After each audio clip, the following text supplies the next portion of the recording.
कहते हैं प्यार अंधा होता है, वह उम्र, रिश्ते और सीमाओं को नहीं देखता। इसी कहावत को सच करते हुए राजस्थान से एक अजीबोगरीब मामला सामने है। राजस्थान के सिरोही जिले में 40 साल की एक सास को अपने 27 साल के दामाद से प्यार हो गया। प्यार में पड़ने के बाद अब दोनों ही सास और दामाद घर से भाग गए हैं। सास और दामाद के प्यार की इस घटना की चर्चा आसपास के इलाके में जमकर हो रही है। दरअसल यह अनोखे प्यार की घटना सिरोही जिले के अनादारा थाना के सियाकरा गाँव की है।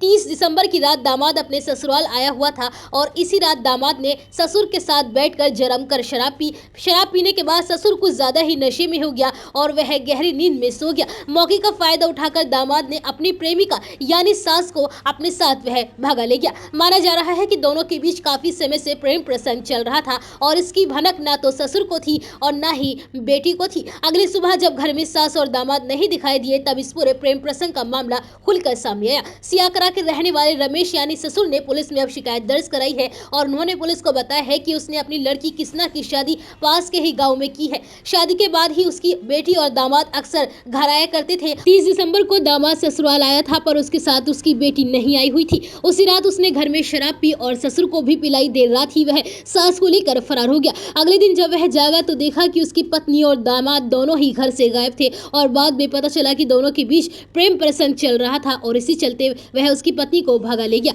और साथ ही वह अपनी 3 साल की एक बेटी को भी लेकर गया है। ससुर ने पुलिस को बताया कि उसकी 3 बेटी और एक बेटा है। चारों की शादी हो चुकी है। प्रेमी दामाद के भी 3 बच्चे हैं। इनमें से एक बेटी को वह अपने साथ भागा ले गया है। इसी अजीबोगरीब प्रेम कहानी में फरार हुए सास और दामाद की अब पुलिस तलाश में जुटी हुई है।